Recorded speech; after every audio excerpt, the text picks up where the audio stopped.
Corresponde hoy abordar el segundo tema de este curso sobre la categoría Edad Media, que es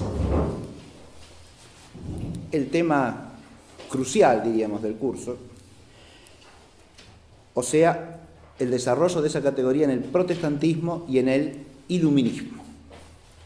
Pero antes quiero hacer unas breves consideraciones recapitulatorias en torno al tema inicial, porque en la clase pasada lo que traté de presentar fue primero el marco del problema y después el origen de la categoría Edad Media en el ámbito del humanismo del siglo XV italiano y del humanismo nórdico o anglo-flamenco. Y quería hacer 4 breves consideraciones en torno a eso. La primera tiene que ver con la inadecuación objetiva de la categoría. Yo hice alusión la clase pasada a una problemática cuyo desarrollo llevaría muchas clases. Porque si uno presenta cómo se origina la categoría en la mente de algunos humanistas del siglo XV o XVI, aparecen temáticas particulares. Por ejemplo, la del uso de la lengua latina.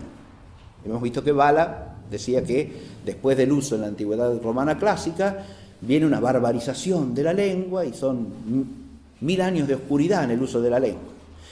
Si eso uno lo contrasta con la realidad, no se sostiene en modo alguno. Primero que nada, parte de un concepto absolutamente inadecuado desde el punto de vista filológico e histórico-lingüístico, a saber la idea de que una lengua es saludable solamente si permanece absolutamente fija, cosa que no pasa nunca. Las lenguas vivas, precisamente en cuanto que son vivas y se cultivan, van variando, en alguna medida por lo menos, ¿no? Y precisamente la amplia difusión del latín y su amplia fecundidad lingüística tienen que ver con esa transformación también, no con un fijismo absoluto que en el fondo mata a la lengua latina, porque si solamente se puede escribir como escribía Cicerón, y bueno, como escribía Cicerón no escribe nadie más que Cicerón. Entonces, primero aparece una especie de imitación servil del estilo de alguien, ¿no? Y la lengua queda reducida a ser usada por unos pocos eruditos que la manejan al modo exigido por ese criterio fijista y restrictivo. Pero además, desde el punto de vista de la historia de la literatura, tampoco se sostiene, porque la literatura latina de esos siglos, que serían la temporada media oscura, es una literatura magnífica en todos los aspectos. Hay poesía latina, y hay poesía latina según la temática clásica, o sea, imitando los temas de los antiguos poetas romanos, y hay poesía latina propiamente cristiana. Y esta primera también está impregnada por el espíritu cristiano. Y es una literatura viva, profunda, riquísima y muy poco conocida, lamentablemente. ¿Por qué? Y porque cae bajo el velo de esta idea de que durante la Edad Media, ¿no? Ese periodo llamado Edad Media, se olvidó la antigüedad clásica, ¿no? Cuando en realidad había numerosos poetas que escribían tomando por modelo a esos poetas clásicos latinos que ellos estudiaban al estudiar la gramática latina en todas las escuelas. De manera que no hay tal olvido ni tal falta de inspiración en la antigüedad clásica o tal desconocimiento como se pretende. Y basta estudiar la historia de la literatura para saberlo. Empezando por ahí podemos seguir hablando, y largamente, ¿está claro? Y no solo en la historia, eso lo podemos hacer en la historia de la literatura latina, en la historia de la pintura, que afecta a la idea de Vasari, en la historia de la arquitectura, en la historia de la filosofía, en la historia de la teología, etcétera, etcétera, ¿no? Inmediatamente aparece lo que podemos llamar la inadecuación objetiva de la categoría. La categoría, desde el punto de vista histórico, hace agua inmediatamente en cuanto la contrastamos con los hechos. Primera cosa que quería, pero eso requiere, quería señalar o recordar que la dije muy al pasar la clase pasada, ¿no? Eso requiere un estudio serio y prolijo y profundo de cada uno de los aspectos de la realidad histórica. Segundo, podría parecer que si nosotros rechazamos la categoría media, ¿no? Ese rechazo se expondría a una fácil objeción desde el punto de vista, bueno, no, pero en realidad en el siglo XV y XVI hay muchas cosas nuevas, hay novedades, no es todo lo mismo que antes, como para justificar la ruptura o el corte. Y eso es una afirmación, diría, hasta trivial. Todo siglo trae novedades, unos más, otros menos. Pero una cosa es tener clara idea de la continuidad e innovación en la realidad histórica, continuidad e innovación al mismo tiempo, porque no puede haber una cosa sin la otra. Los seres humanos nunca podemos partir de la nada, en ninguna cosa. Entonces, si hay alguna innovación es en base a lo dado, y en base a una tradición recibida, y en cierta medida en continuidad con ella. Porque si no, no puede haber innovación alguna. Y mucho menos progreso o perfeccionamiento, que supone continuidad de lo mismo que se perfecciona. Si no, no hay perfeccionamiento. Si hay ruptura total, ¿no? Pero el proceso histórico debe ser visto en la continuidad y en la innovación. Por supuesto que en el siglo XV hay cosas nuevas. No estamos negando eso. Lo que estamos negando es una categoría ideológica que rompe la historia en partes y que crea la imagen ilusoria de una edad intermedia oscura y decadente. Eso es lo que estamos rechazando. No la afirmación de que en el siglo XV hay cosas nuevas, por supuesto que las hay. Pero una cosa es ver esas cosas nuevas como prueba, presunta prueba, de que ahí empieza otra edad de la historia, eso es una cosa y es errónea, y otra cosa es ver esas innovaciones como parte de un proceso dinámico histórico continuo, que tiene un sujeto que permanece. Un sujeto permanente, y ahí está el problema fundamental. Yo dije al hablar de la periodización que toda periodización supone un sujeto histórico. Y el sujeto histórico que está acá en juego es nada más y nada menos que la cristiandad, que es Europa, la cristiandad europea. Ese es el sujeto histórico que se procura abolir con la categoría de Edad Media. Eso lo vamos a ver hoy. Es el cuarto punto que puse aquí, pero se relaciona directamente con lo que estoy diciendo y por eso lo anticipé, ¿no? La cristiandad europea como sujeto histórico y la Edad Media, distorsión y ocultamiento. La Edad Media distorsiona la realidad histórica, pero al mismo tiempo oculta. ¿Qué oculta? Oculta un sujeto histórico que permanece a lo largo de los siglos. Porque el humanismo del siglo XV, como hecho histórico, o el del siglo XVI, son parte de un proceso histórico continuo. ¿Qué cuál es? La historia cultural de la cristiandad. Así como, se lo señalé la clase pasada, así como en el siglo XV se traduce al latín todo el corpus platonicum, o sea, todas las obras de Platón, que no se tenían en latín completas. El siglo XII y XIII había traducido toda la obra de Aristóteles. ¿Qué diferencia esencial entre una cosa y otra? Ninguna. Son los dos máximos filósofos de la antigüedad clásica, ¿verdad? La base de eso, ¿cuál es? El cultivo de la filosofía de los griegos en la tradición cristiana, que se inicia con ¿quiénes? Y con los padres de la Iglesia ya en el siglo II y III. ¿Se entiende? Eso es un proceso continuo, no es que ahí se redescubre la antigüedad. Eso es un macanazo para cualquiera que sepa ABC de historia. Y en este caso de historia del saber filosófico en la cristiandad. Y otro problema que puede surgir es, bueno, y si no hablamos de Edad Media, ¿cómo llamamos a la Edad Media? Esa pregunta ya entraña un equívoco y un error. Supone que existe la edad y que hay que ponerle un nombre adecuado. Y lo que yo estoy diciendo es que no hay tal edad. No que haya que cambiarle el nombre. Lo que hay que ver es, primero, la restauración del sujeto histórico auténtico y segundo, cómo se lo puede periodizar en su realidad histórica. La Edad Media allí queda cancelada como categoría ideológica. No hay que darle otro nombre.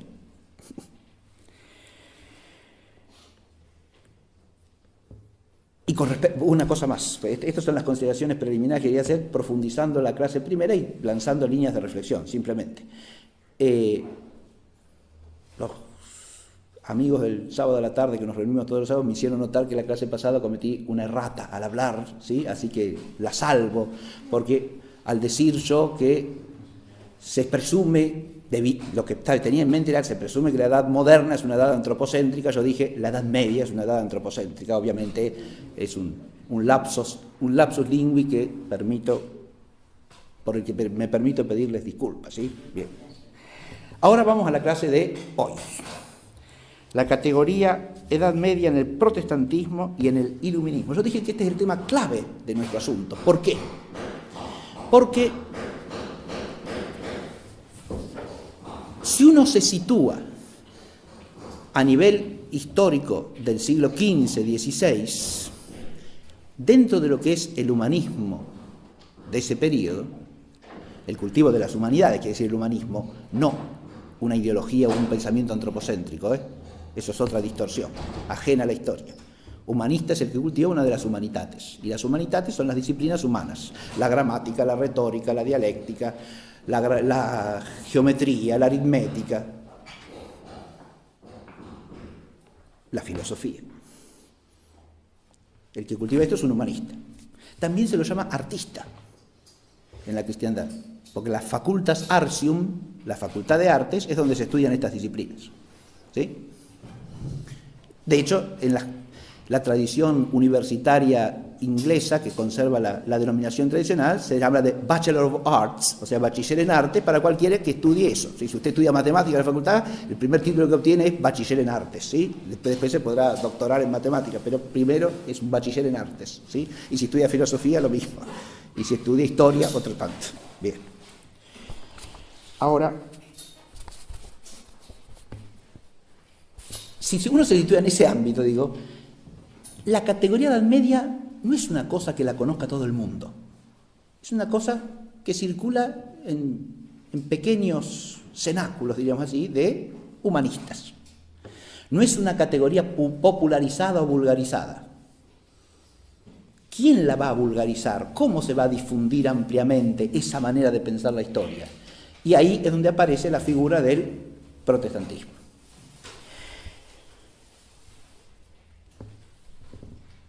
El protestantismo, tanto luterano como calvinista, va a asumir la categoría de Edad Media para sí y la va a transformar. Le va a dar una impronta y un giro propios. Que la asuma una vez que ya está dando vueltas por ahí, no tiene nada de extraño, porque si no hubiera estado dando vueltas en algún lado, tendría que haberla creado. ¿Por qué? Porque le es necesaria. Si nosotros volvemos al esquemita que habíamos hecho la clase pasada, ¿no? La Edad Media supone esta idea, ¿no? Nosotros tenemos un tiempo antiguo, ¿no? Una antigüedad más o menos esplendorosa, ¿no?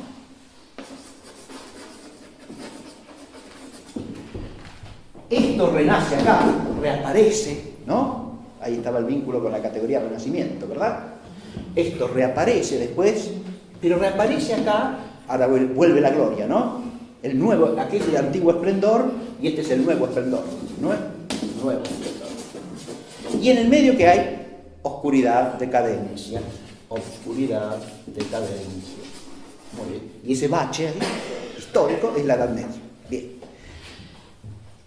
Esta manera de pensar la historia en el protestantismo es inherente, intrínseca al ser protestante. ¿Por qué? Y porque toda la revolución protestante, ¿de dónde parte? De la idea que hubo un cristianismo primitivo, auténtico, apostólico, después, 1000 años por lo menos, de decadencia y de hundimiento de la fe apostólica por culpa de Roma y del papado que es el anticristo, ¿está claro? Y ahora renace la fe evangélica gracias a ¿qué?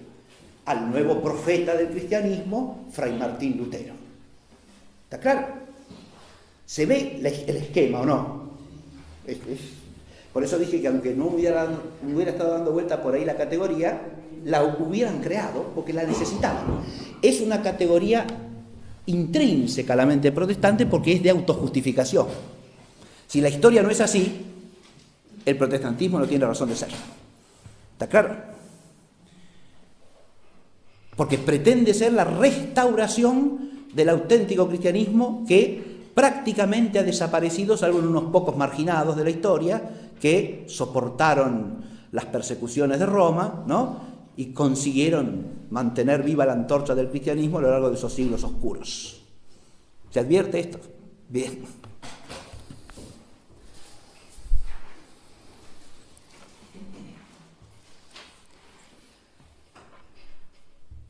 Desde el punto de vista histórico-literario, no hay que buscar mucho para encontrar plasmada esta mentalidad en la literatura protestante, porque aparece ya en la segunda generación, segunda mitad del siglo XVI, en una obra monumental titulada Centurie Historiae Ecclesiasticae, o sea, centurias de historia eclesiástica, y compuesta básicamente por 4 profesores de la Universidad de Magdeburgo. Por eso, y ahí es donde se edita originalmente, después se va a editar en otros lugares, pero los primeros tomos salen en Magdeburgo, ¿no? Y por eso se los llama los centuriadores de Magdeburgo. La figura principal de ese grupo, el adalid, la cabeza organizadora, es Matías Flacius Illyricus. Matías Flacius Illyricus es una notable figura del protestantismo de la segunda mitad del siglo XVI, que entabló una virulenta polémica nada más y nada menos que con Felipe Melanchthon, que, como ustedes recordarán, fue durante muchos años como el brazo derecho de Lutero. Felipe Melanchthon, ¿no? A tal punto que en la plaza principal de Wittenberg están las estatuas de los dos, ¿no? Juntos, uno de un lado, otro del otro, ¿sí? Lutero y Melanchthon. Bien. Melanchthon, Felipe Melanchthon.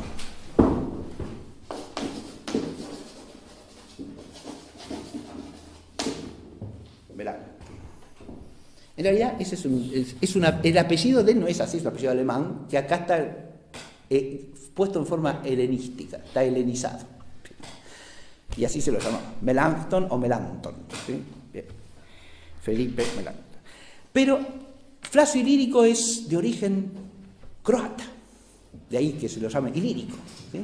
Viene del ilírico. Del Ilírico. El Ilírico viene a ser la costa de Croacia, ¿no? la Iliria, la antigua Iliria romana, ¿sí?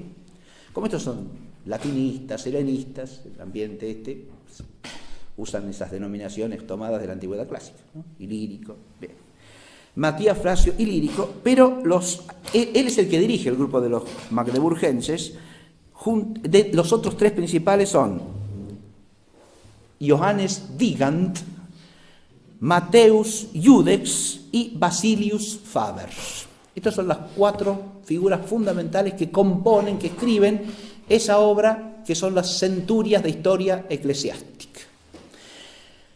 Es una obra monumental, dije, porque le dedica un tomo a cada uno de los siglos. Se llama Centurias porque es una historia de la Iglesia hecha por centurias. Siglo I, siglo II, siglo III. Ustedes quieren estudiar el siglo III, el IV, el VI, el VII, van y buscan el siglo, ¿no? Cada siglo tiene dedicado un tomo, según un plan general de ordenamiento temático que se mantiene en todos los tomos. Bien. Flacio Ilírico fue el director de la obra y el que impulsaba su composición y conseguía el dinero para la edición, es decir, era el motor, digamos, de la obra. Fue el motor de la obra. Bien. En esa obra que son las Centurias de Historia Eclesiástica de Magdeburgo, no aparece el nombre Edad Media.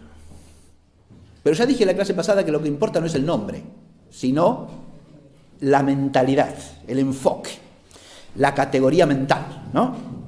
Y es así que está, y cómo, en las centurias.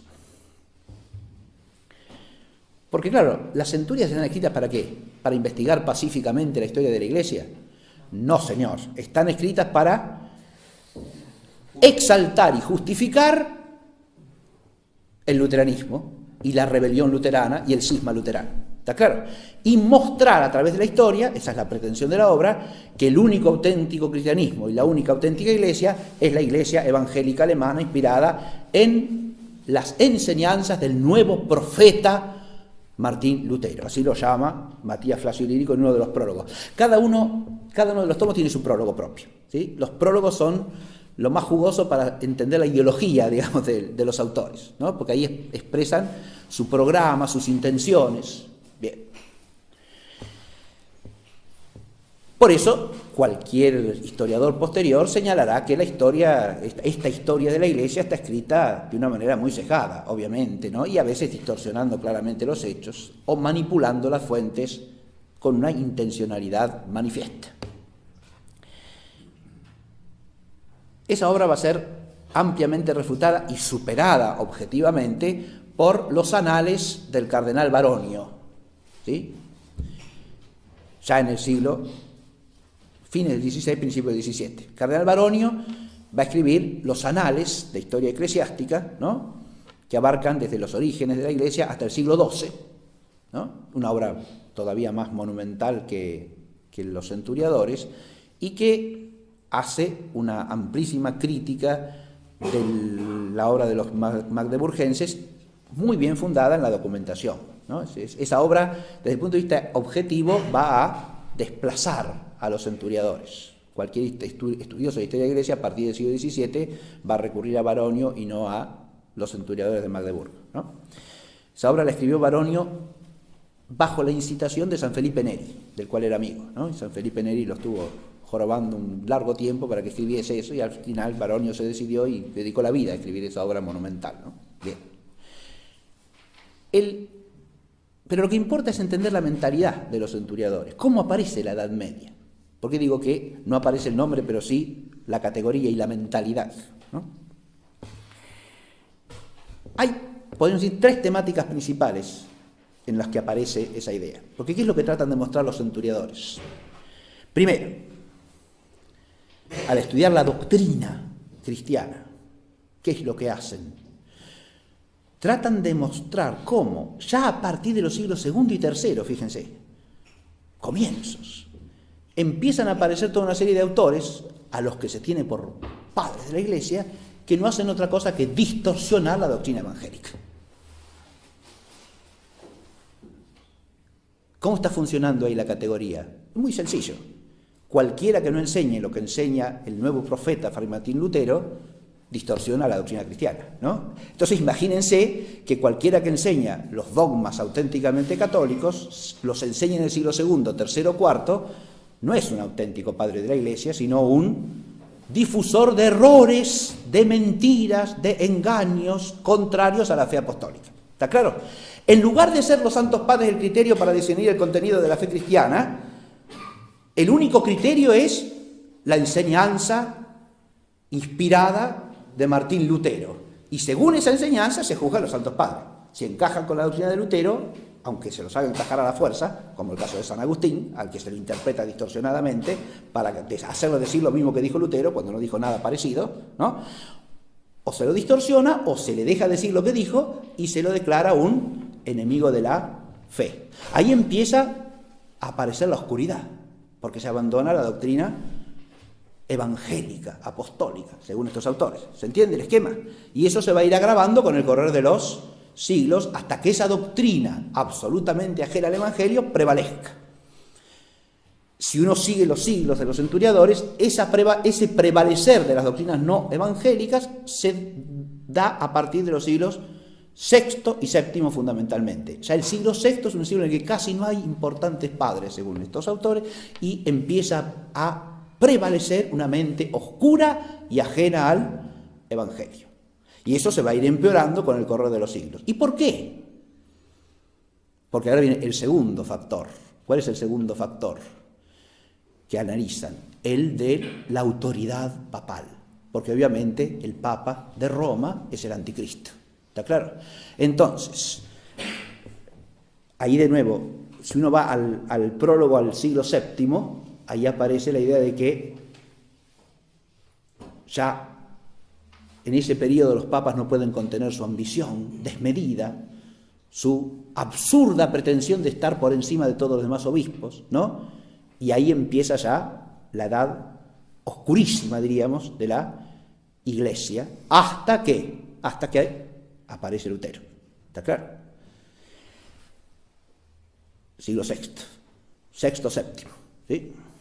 El segundo criterio, ¿cuál sería? El segundo tema central en que aparece la idea de la Edad Media, prevalece la autoridad de los papas con sus pretensiones desmedidas, pretenden gobernar la Iglesia entera, pretenden que tienen autoridad por encima del patriarca de Constantinopla, de los obispos de toda la Iglesia, etcétera, etcétera. Bien. Advierto que en este punto los centuriadores, cuando hablan de los obispos antiguos y aparentemente con respeto, hablan con respeto siempre para oponerlo a las pretensiones de los papas, ¿no? hay que irlos teniendo en cuenta que para ellos la autoridad episcopal en realidad no existe, porque es lo que afirma Lutero. Está claro, no hay sucesión apostólica ni autoridad apostólica transmitida a través de los siglos. Los obispos son simples inspectores de las iglesias, ¿no?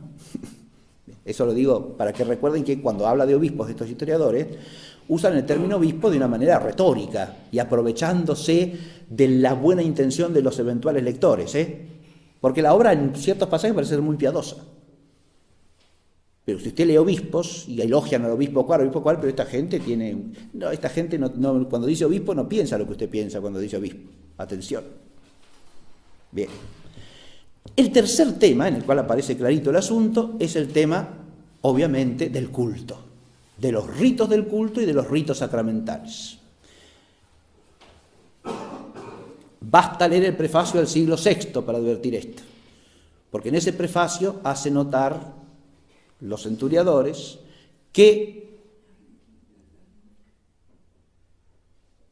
de manera totalmente impertinente y ajena a los ritos auténticamente cristianos empezaron a introducirse y a prevalecer en la Iglesia toda una serie de ceremonias y de actos cultuales impertinentísimos, absurdos, impíos y paganos.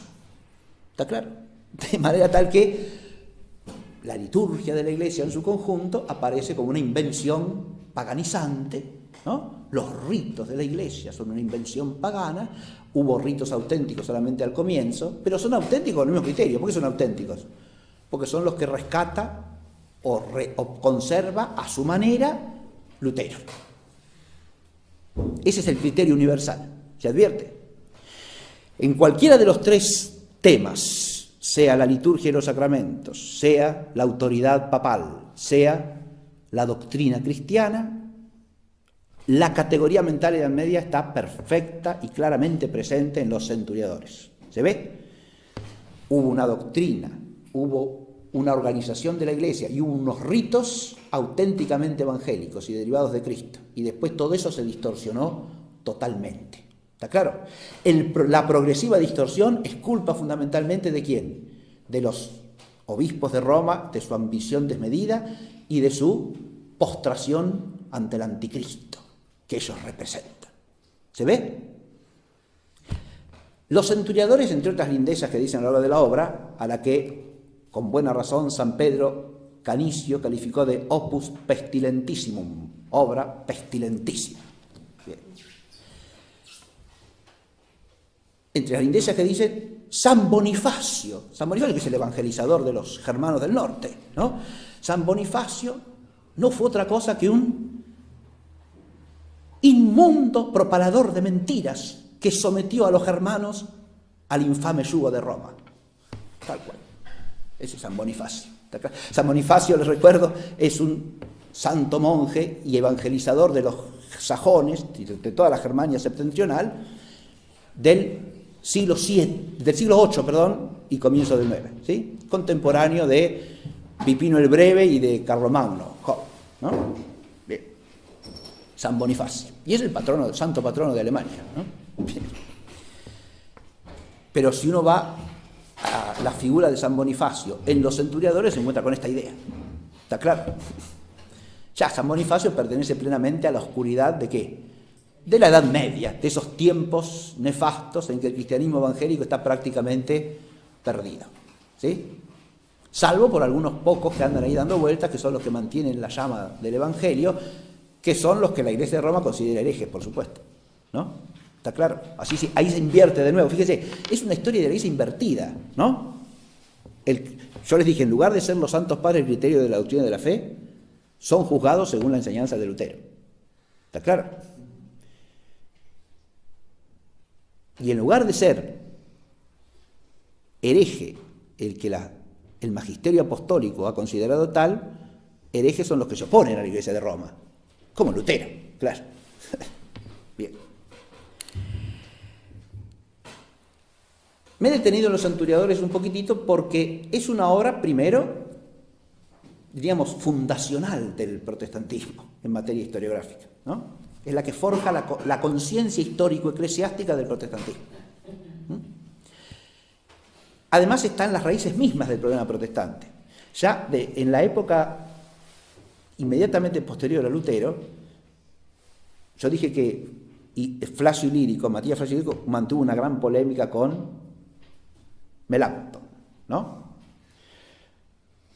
Melanchthon siempre desde el punto de vista doctrinal trata de atenuar los extravíos doctrinales de Lutero, ¿sí? Por eso se lo considera el menos radical, digamos así, en materia doctrinal, o el más,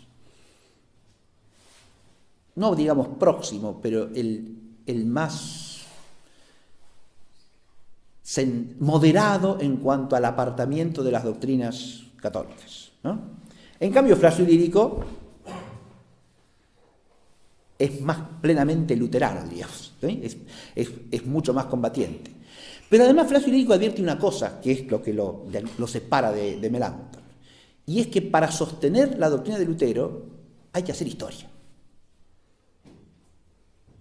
No hay que permanecer en el plano teológico. La teología no sirve para nada, le dice Flacio Ilírico a Melanchthon.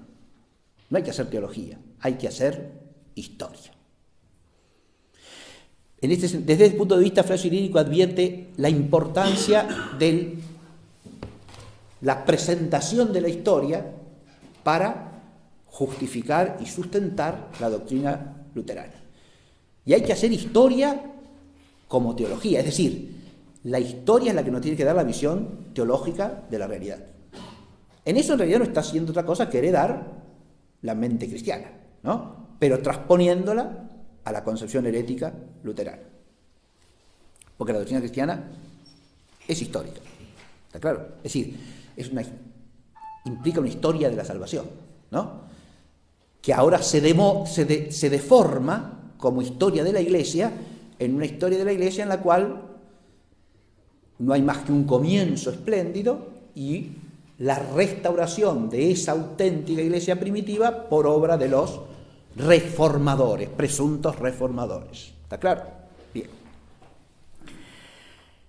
El protestantismo, la mentalidad protestante y el protestantismo introducen en la categoría, al asumirla, 3 cambios fundamentales.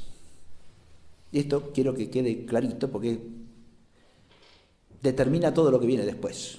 Primero, el cambio de relevancia ocasionado por la mutación de materia. ¿Sí? ¿A qué me refiero con esto? Una cosa es hablar de la Edad Media en la historia de la retórica latina. Es un tema importante hasta cierto punto, pero en eso no le va la salvación y la vida eterna a nadie. Ahora, si en la Edad Media usted la aplica a la historia de la Iglesia, ya el asunto sube de tono. ¿Está claro el problema o no? Si cambia de materia la categoría, ya no se trata de cómo se usa el latín, si es más ciceroniano o menos ciceroniano, si imita a César o no lo imita, ¿sí? Si usa barbarismos, si su gramática no es impecable. Eso lo pueden discutir los latinistas, sí, pero en realidad es una cuestión que, aunque tenga cierta importancia cultural, insisto, no es la cuestión central para la vida de nadie, ¿no? Otro tanto si se aplica al arte de la pintura, que es un arte importante para la vida social, todo lo que se quiera, pero tampoco si usted pinta así o pinta así, por eso solo se va a salvar. No. En cambio, en el contexto de la cristiandad en el que nos movemos históricamente, el enfoque protestante hace al tema central: la fe, los sacramentos, la Iglesia, ¿está claro? Y consecuentemente la salvación. ¿Se advierte el problema o no? Sí, la categoría ahora es desplazada a un terreno de máxima importancia. Y ese es el primer cambio que opera el protestantismo.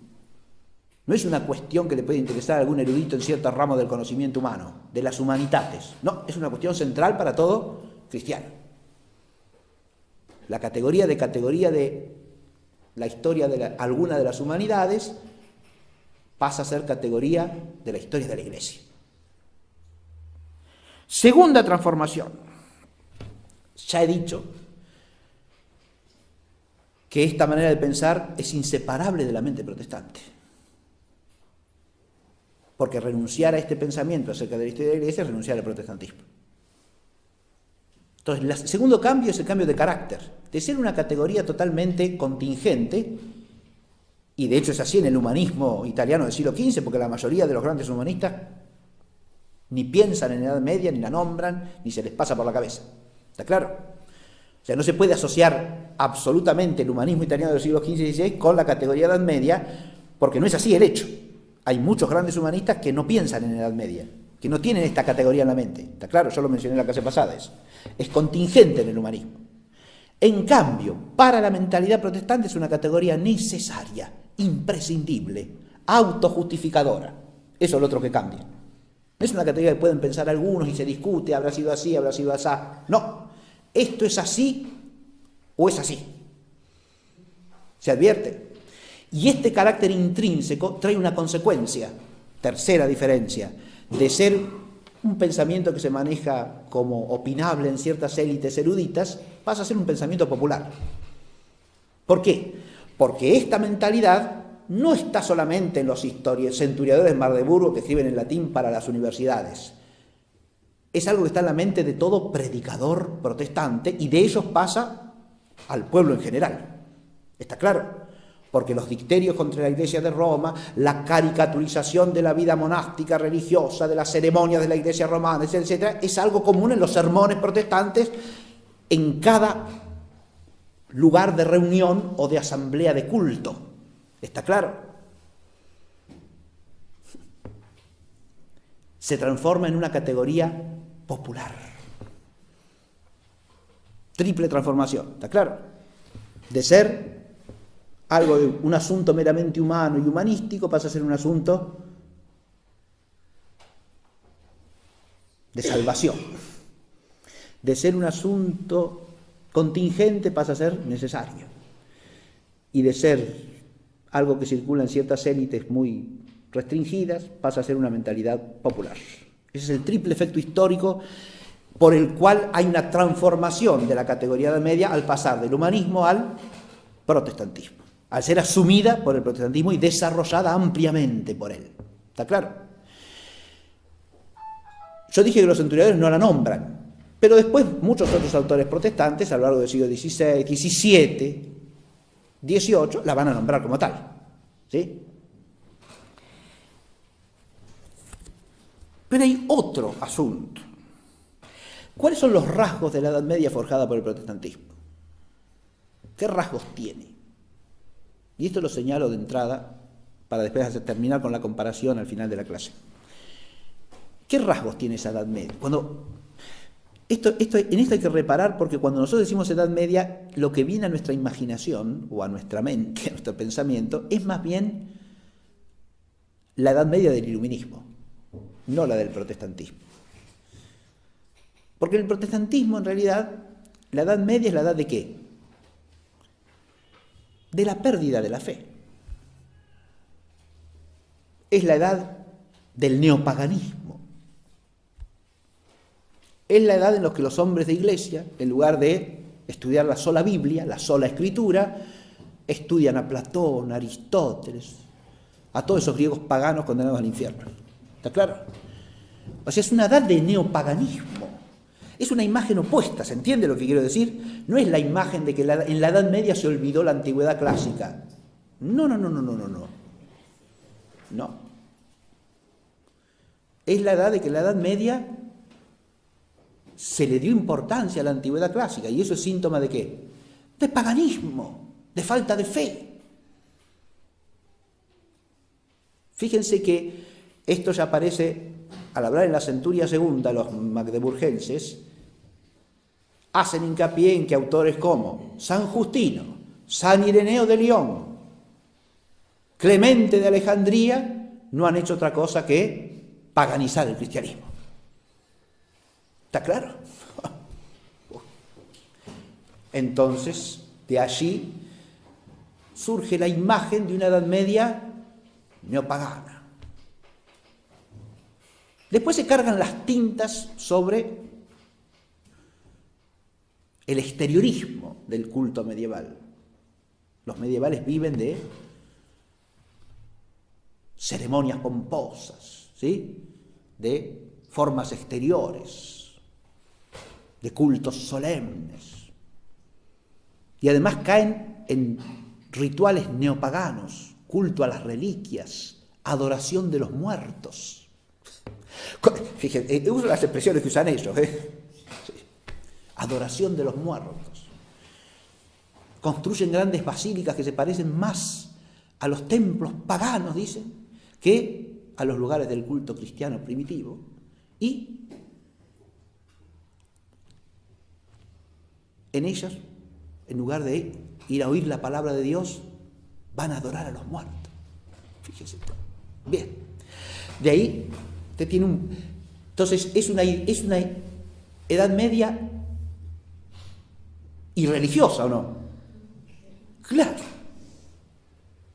Es neopagana, irreligiosa, ¿no? Supersticiosa, sí, supersticiosa en el sentido pagano, ¿no? Que en lugar de tener la sola escritura y la sola fe, corrompe el cristianismo paganizándolo. ¿Se ve? Es una imagen, en cierto sentido, antitética a la imagen más corriente hoy día. Pero esa es la imagen protestante de la Edad Media.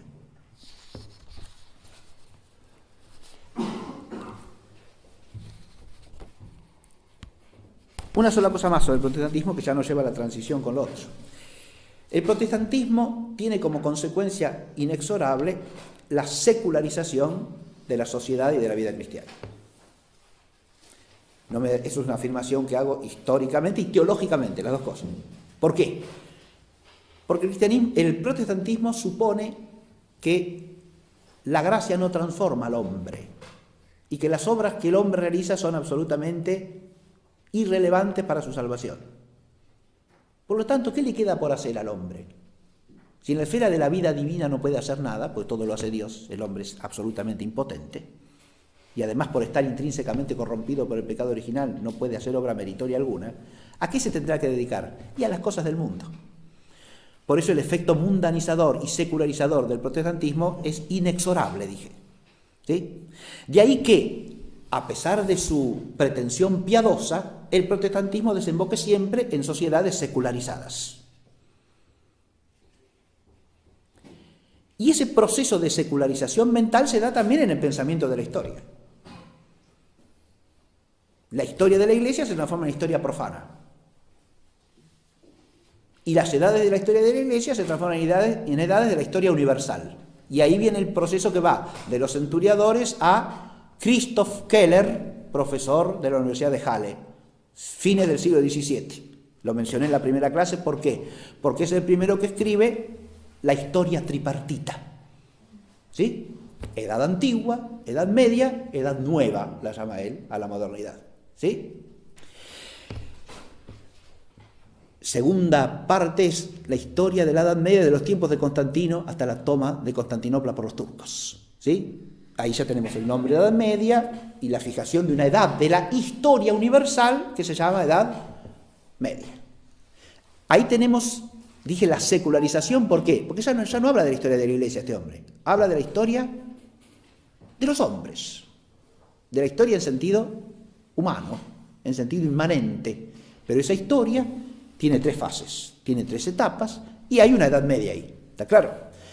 Obviamente que la matriz de esa visión de la historia es la anterior, ¿no? Esa historia de la Iglesia que tiene tres fases. La Iglesia primitiva, la decadencia y la restauración, ¿no? Pero esas tres fases ahora se trasladan a la historia universal, al conjunto de la historia humana, con pretensiones de que eso es la historia sin más. ¿Se advierte? Bien, ese proceso ya se da también en el ambiente de la Alemania protestante de los siglos fines del XVI hasta fines del XVII. De hecho, los tres tomos de la historia tripartita de Keller van saliendo entre fines del XVII y principios del XVIII. Después del fin de la Guerra de los 30 años, recordemos, mediados del siglo XVII, ¿no? Esto es importante porque ese horizonte histórico marca ya el fin de los intentos de restauración de la unidad de la cristiandad, la estabilización de la situación de cisma, ¿no?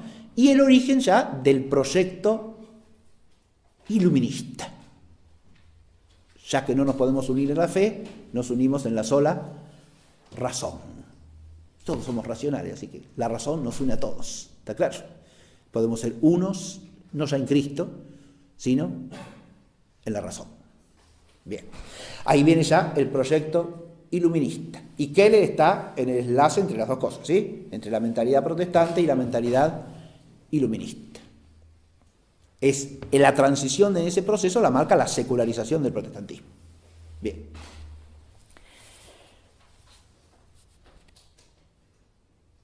Pasamos ahora a la Edad Media en el iluminismo.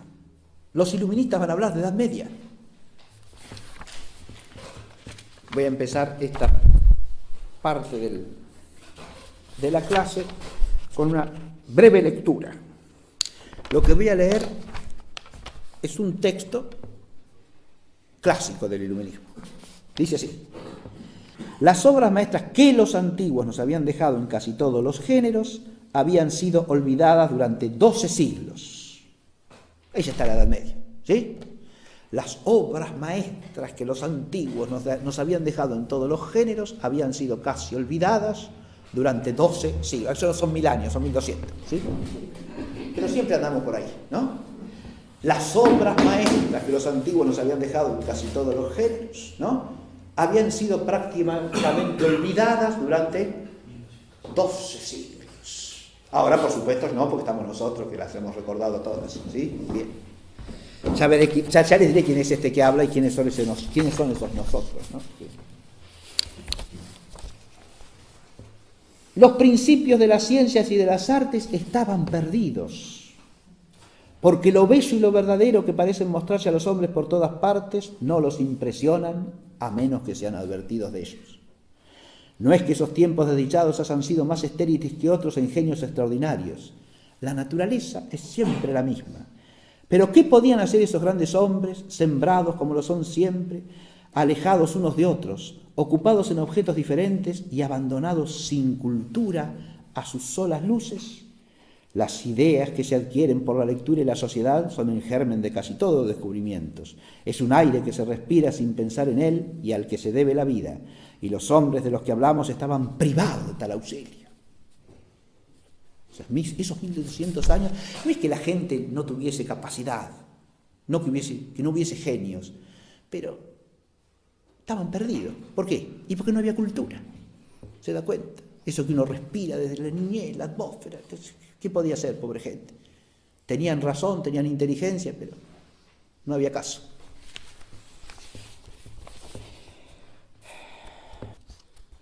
Sin embargo, la mayor parte de los buenos espíritus de esos tiempos tenebrosos, ahora esos tiempos, ¿cómo eran?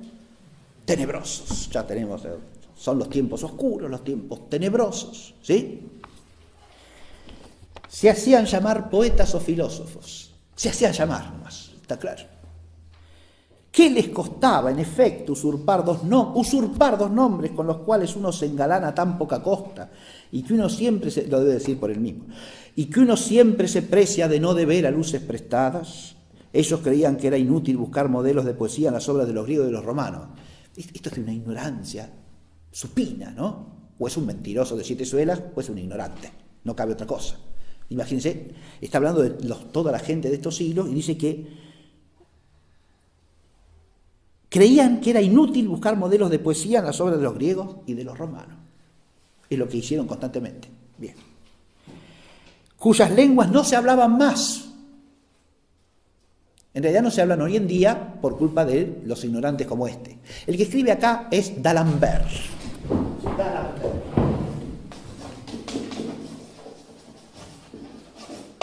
Que junto con Diderot dirigió la edición de la Encyclopédie Française, ¿sí? La gran obra del iluminismo de primera mitad del siglo XVIII. ¿Está claro? La enciclopedia.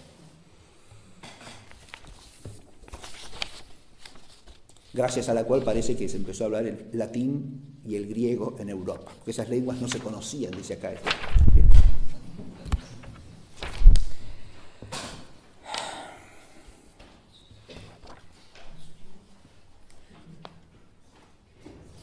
La poesía, es patético leer esto, ¿no? Porque dice, la poesía se reducía para ellos a un mecanismo pueril. Si hay una poesía que sea un mecanismo pueril, la del siglo XVIII casi entero.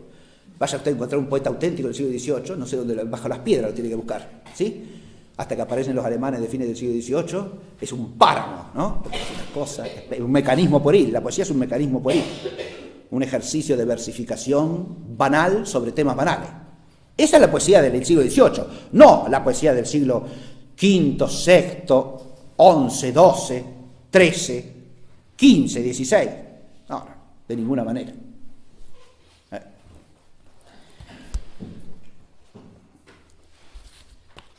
Hay algo que se llama en psicología mecanismo de proyección, ¿no?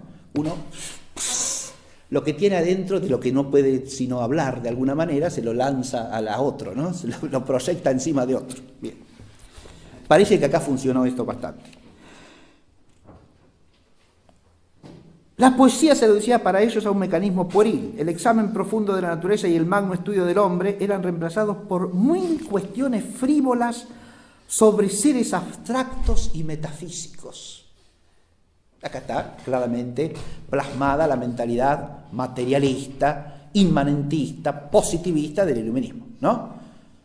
Toda la gran metafísica y la gran teología de siglos es hablar de seres abstractos y, despectivamente lo dice, metafísicos, ¿no? Lo cual, dicho sea de paso, muestra su absoluta falta de real comunicación con la tradición antigua, a la que parece estar reivindicando, ¿no? Como ignorada por todos los siglos oscuros, porque hasta el mismo nombre de metafísica nos viene de los antiguos griegos, ¿está claro? Y para ellos la ciencia suprema, sea el que habla Platón, sea el que habla Aristóteles, no es otra que la metafísica, la filosofía primera, que se llama también teología, porque es la única que alcanza a contemplar al ser divino, ¿está claro? Y por eso es la única que lo puede hacer al hombre sabio en la medida en que la razón humana puede participar de la sabiduría. Y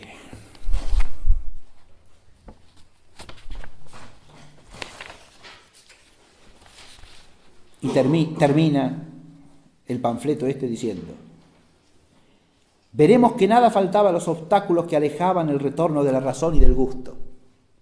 La razón y el gusto, eso también es muy iluminista, ¿se da cuenta? La razón y el buen gusto van de la mano. El buen gusto, que es la tilinguería, para decirlo con una palabra criolla, muy clara en su significación para cualquiera que la conozca. Bien. Nada faltaba a los obstáculos que alejaban el retorno de la razón y del gusto, pues nada sino la libertad de actuar y de pensar es capaz de producir grandes cosas. Ahí apareció la diosa de la canción patriótica de López y Planes. Libertad, libertad, libertad. La libertad de actuar y de pensar es capaz de producir grandes cosas. Solamente ella, ¿no? Libertad concebida al modo iluminista, ¿sí? Que básicamente quiere decir libertad de ¿qué?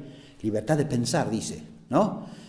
Eso es algo que estos iluministas franceses de la primera mitad del siglo XVIII, empezando por Voltaire, copian aún en la expresión del grupo inglés de Bolingbroke, que se llamó los freethinkers, o sea, los librepensadores, ¿no? Y recordemos que libertad de pensar es libertad como liberarse de, primero, todo dogma, empezando por los cristianos, por supuesto, ¿no? Segundo, toda tradición.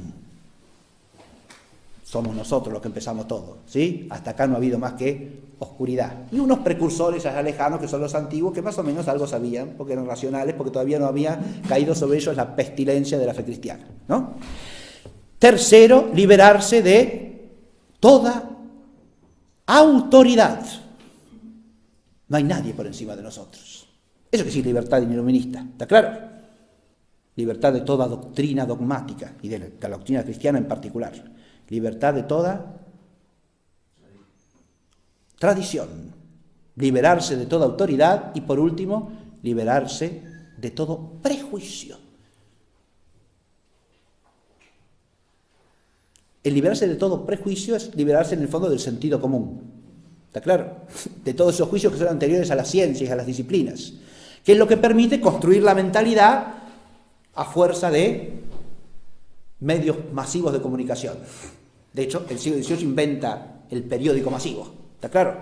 Porque es la manera de formar la mente de la gente, ¿no? Es el nuevo púlpito, ¿está claro? Es el púlpito iluminista. Bien.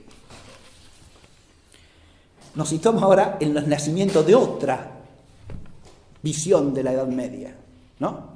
Es la visión de una concepción del mundo como anticristiana, racionalista, inmanentista. ¿Está claro? La fe cristiana tiene que ser reemplazada por la sola razón. Es anticristiano. La fe es algo malo, que trae para los hombres no otra cosa que males. La fe es superstición, ignorancia y fanatismo. Ahí ya entro en la concepción iluminista de la Edad Media, ¿no? La Edad Media para los iluministas es la edad de la fe, y por eso es una edad oscura. Porque es la edad de la fe. ¿Está claro? Y si es la edad de la fe, ¿es la edad de qué? De la ignorancia, de la superstición, del fanatismo. De expresiones típicamente iluministas, ¿sí? ¿Se ve?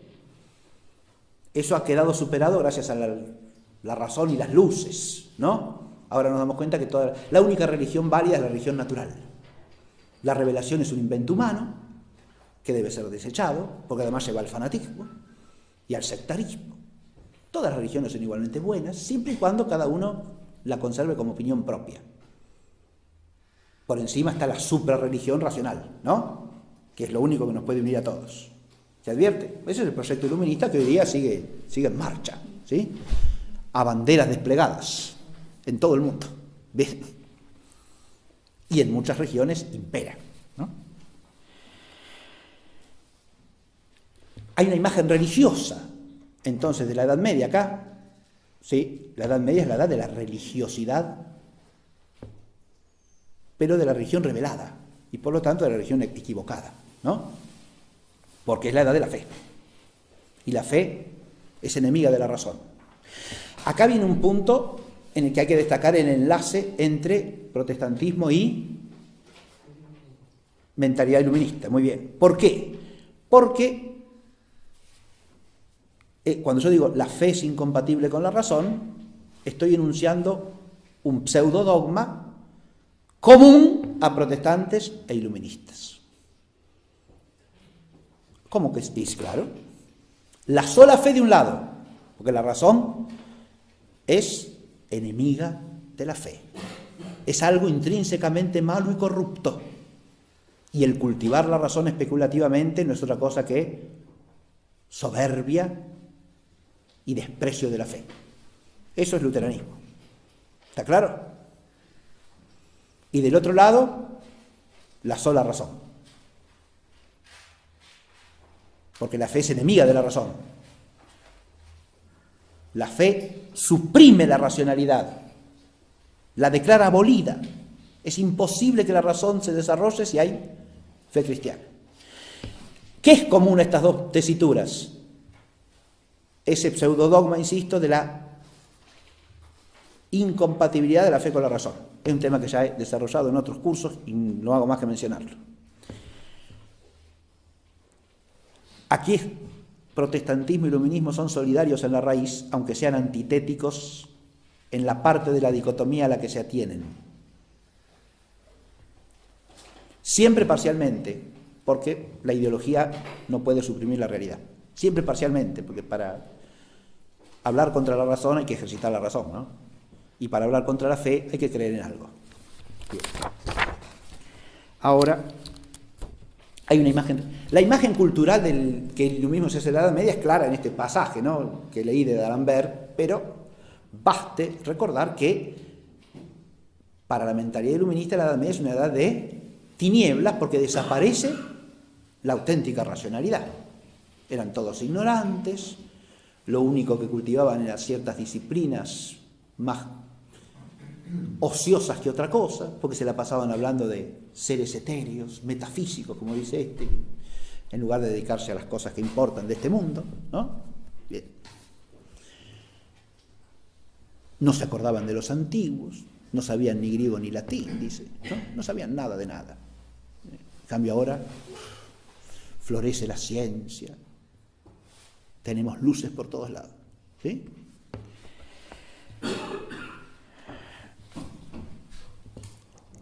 en la concepción de la cultura de los iluministas del siglo XVIII hay que advertir como fundamento la idea de que hay cultura solamente donde el hombre se libera de la opresión de la fe. ¿Está claro? Se advierte, ¿no? Solamente hay cultura donde, como en ese esquema que hice sobre los freethinkers, nos liberamos de la opresión del dogma cristiano, de la autoridad, de toda autoridad, de la tradición, de los prejuicios, entre comillas, prejuicios, ¿no? Toda prejuicio, palabra que se usa ambiguamente para descalificar lo que se quiere descalificar, ¿no? Bien. Pero hay una imagen social y política también de la Edad Media de los iluministas. La Edad Media es la época feudal. Y ahí viene toda esa mitografía pseudohistoriográfica sobre el feudalismo, ¿no? Jacques Hertz, en La invención de la Edad Media, habla bastante de esto, porque él recoge toda una literatura panfletaria, sobre todo la que él estudia francesa del siglo XVIII, que primero va contra la aristocracia y contra los derechos feudales para exaltar la autoridad del rey. ¿Sí? Es una manera de exaltar la importancia del rey en contraposición con la aristocracia, ¿no? Y después ya se transforma en la literatura de la Revolución, ¿no? En la que el rey cae en el mismo lugar que todos los señores feudales, ¿no? Porque es el antiguo régimen. ¿Está claro? Ahí viene la imagen del antiguo régimen, imagen totalmente publicitaria, ¿no? Es el régimen absolutista, ¿no? Eso nos lo tragamos desde la escuela nosotros, ¿sí? Y es pura propaganda iluminista, es una farsa panfletaria. Porque usted compara el sistema jurídico, porque era jurídico, político que tenía la monarquía francesa, y lo que podía hacer el rey de Francia, con lo que hicieron como cabezas del Estado revolucionario todos los que comandaron la revolución en sus distintas fases, ¿no? Para terminar en Napoleón, si usted compara el auténtico absolutismo, el auténtico estatismo, el auténtico totalitarismo está en la revolución, no en el régimen de la monarquía francesa, que era sumamente moderado y equilibrado en cómo distribuía los derechos de gobernar entre el rey, los parlamentos, la aristocracia, la iglesia, que era respetada en sus leyes y en sus fueros plenamente, ¿está claro? Mientras que el Estado revolucionario empieza, ¿por qué? Por abolir todo con lo que limita la autoridad del Estado, ¿está claro? Pero la iglesia se estatiza o perece. Es decir, los obispos se convierten en funcionarios públicos al modo del anglicanismo, o no pueden existir. Constitución civil del clero, ¿está claro? Abolición de todos los privilegios feudales. ¿Por qué? Y porque la aristocracia le pone límite a la autoridad del rey. Claro, sí, porque cada uno tiene límite en su propia esfera y jerarquizada. ¿Se entiende? Abolición de las corporaciones,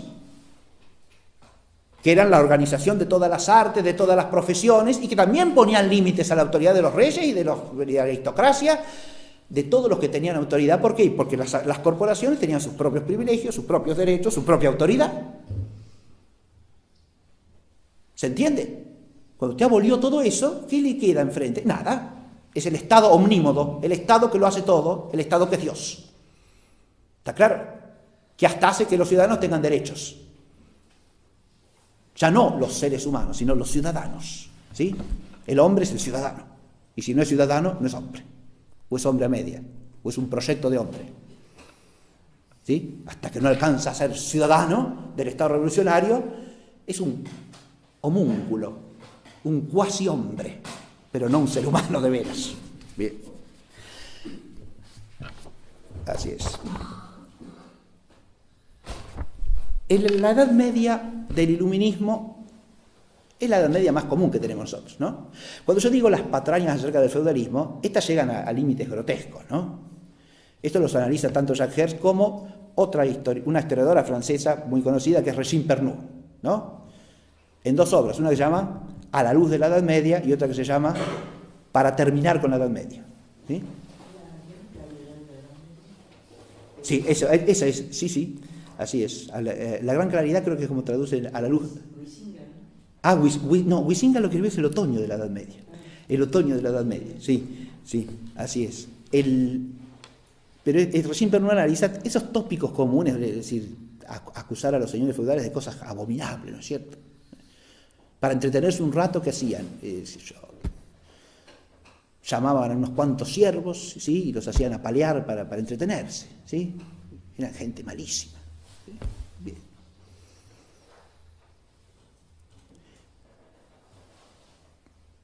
O los hacían sangrar, ¿sí? Y después se tomaban la sangre. Cualquier cosa, usted puede decir cualquier cosa, cualquier aberración, porque total está yendo contra la barbarie de la Edad Media. Tenga fundamento histórico o no lo tenga, ¿sí? Aunque sean disparates aberrantes, contrarios a todo derecho, a toda moral, que estaban claramente prohibidos por el derecho de la cristiandad, se les atribuyen como si fuese el régimen feudal, ¿sí? El estudio auténtico de las instituciones del hecho feudal tardará en hacerse, y hoy día hasta está en desarrollo, digamos, y no es una cosa que la mayoría desconoce. Se habla del feudalismo como un sistema. Si usted dice feudalismo y califica algo de feudal, es siempre sinónimo de que es malo, ¿o no? Casi como medieval. Te dice feudal o dice medieval y es una cosa horripilante, ¿no? Que además implica atraso. Acá en Argentina se usa hasta el lenguaje político, ¿no? Esa provincia feudal. ¿Eso qué quiere decir?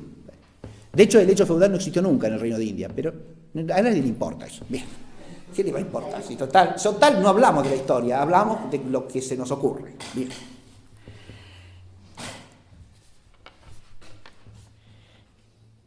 En el iluminismo hay algo que también se dio en el protestantismo, pero de manera más compleja y problemática, que es el entronque con el joaquinismo. Pero eso lo voy a dejar para más adelante. Lo advierto por el joaquinismo, ¿qué es? Es esa visión que dijimos surge en el siglo XII, con el abad calabrés Joaquín de Fiore, de que el Espíritu Santo en realidad todavía no llegó, pero está llegando ahora, ¿no? De una tercera edad de la historia, que es lo que tienen graficado en el esquemita y en las tarjetas que yo les repartí, ¿no? En la primera clase. Esto es una ilustración de la obra de Joaquín de Fiore, de un manuscrito que contiene las obras de Joaquín de Fiore, que está conservado hoy día en la Universidad de Oxford. Ese manuscrito es de comienzo del siglo XIII, ¿sí? Es muy próximo al autor. Y esa ilustración muestra las tres edades de la historia. Por eso dije en la clase pasada, las tres edades de la historia, de la que toda esta ideología se sirve, son una cosa surgida en la teología medieval, ¿no? La teología de esta gente que es del siglo XII, fíjese. ¿Cómo va a ser algo propio de la Edad Media eso? Y mire, sí, de la Edad Media, eso que usted sostiene como pensamiento acerca de la historia, ¿de dónde viene? De lo que usted llama la Edad Media. Pero no viene de la Edad Media, viene de un teólogo que hace mala teología de la historia y que se llamó Joaquín de Fiore. Pero viene del siglo XII, fíjese usted. No es un invento del siglo XVIII. La idea de una edad nueva, última, definitiva, que supera todo lo anterior, ¿no? Y que llega con nosotros, que ahí está la tentación máxima, ¿no? Para muchas generaciones, pasadas y futuras probablemente, ¿no? Porque, claro, le da al hombre la ilusión de que él está protagonizando la fase decisiva de la historia, ¿no? Hasta acá fue toda una preparación y con nosotros viene lo auténtico, lo definitivo, lo último.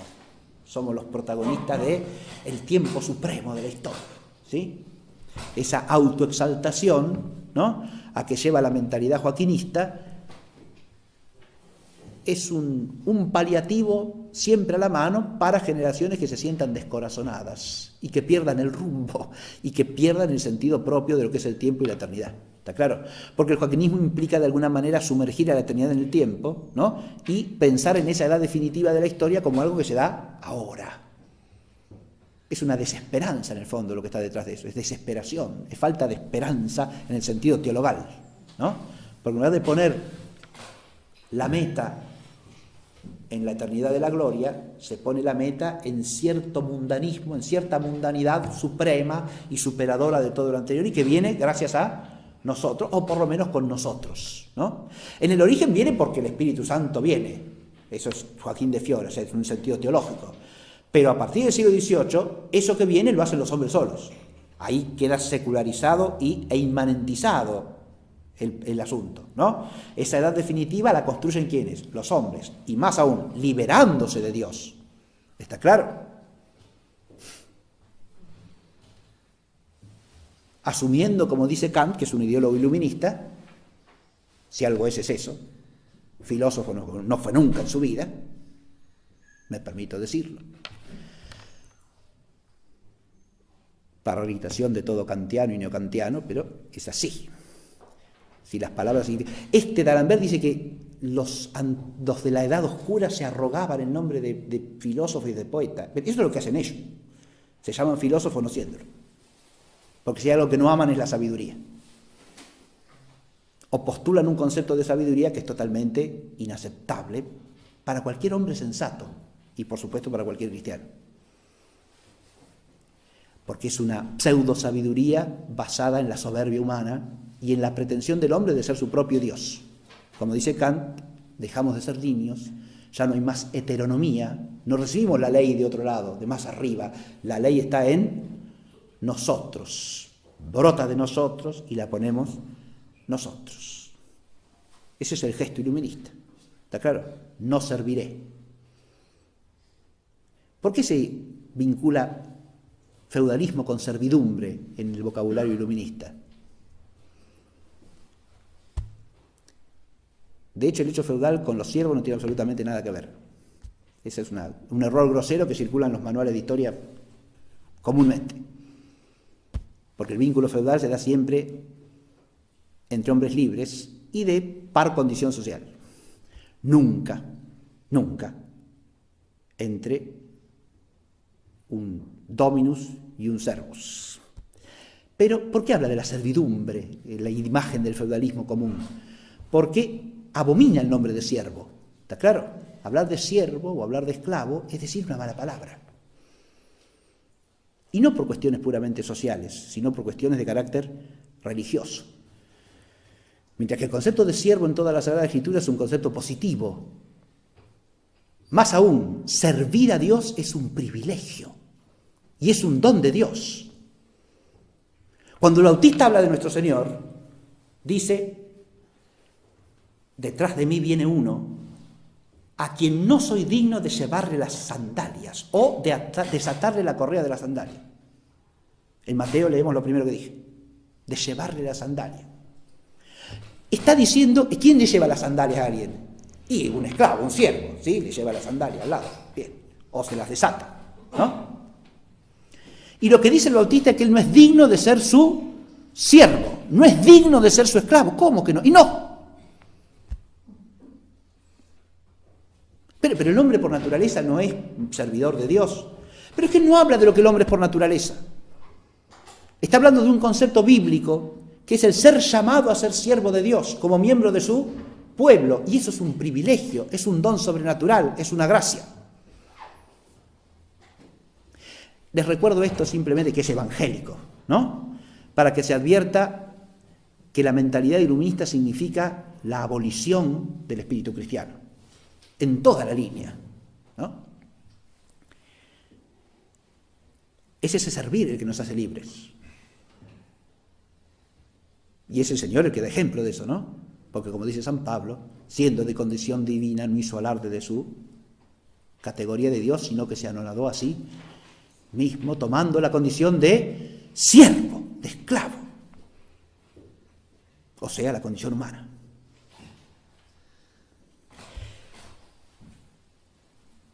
El iluminismo nos da una imagen de Edad Media que es necesaria para el iluminismo, ¿no? Claro que sí, tan necesaria como para el protestantismo. A través de la categoría de Edad Media, el iluminismo se desembaraza de 1200 años ¿de qué? De civilización cristiana, ¿sí? Hundiéndolos ¿en qué? En la bolsa de la Edad Media. ¿Está claro? Al decir que la Edad Media es la edad de la fe, es la edad del cristianismo.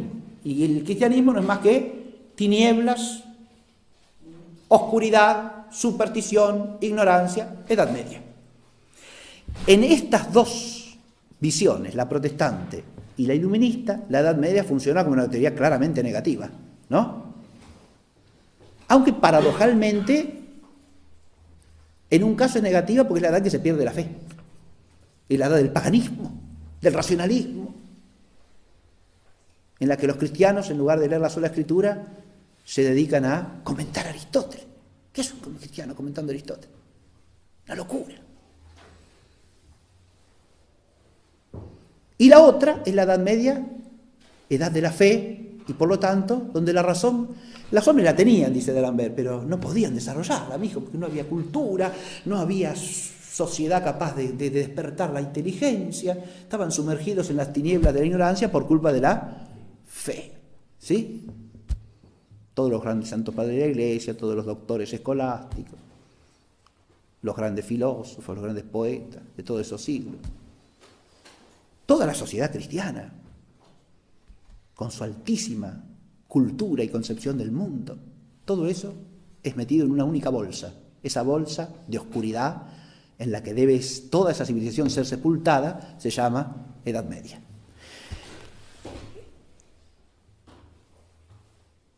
A esto habrá una reacción a fines del siglo XVIII, que es la reacción romántica. Y los románticos van a empezar a dar vuelta a la valoración de la Edad Media, pero van a seguir hablando de Edad Media. Y ese es el tema de nuestra clase próxima. Muchas gracias.